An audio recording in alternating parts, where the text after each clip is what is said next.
سلام و عرض و احترام خدمت شما دوستان عزیز. نوروزتان پیروز، هر روزتان نوروز.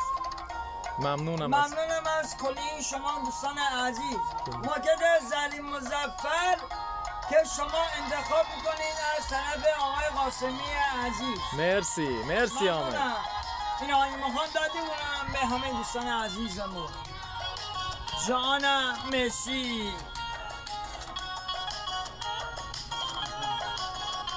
یکی بهتر است که بهترینی، تو ماه زیبای روی زمینی، تو قلب من باش تا که بفهمی چه دل برانه به دل میشینی.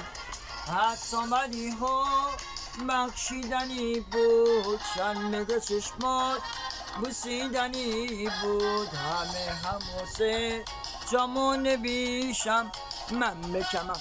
حامد پهلان 5507 جانم جان، حامد پهلان 5507 با موزیک شما دوستان عزیز.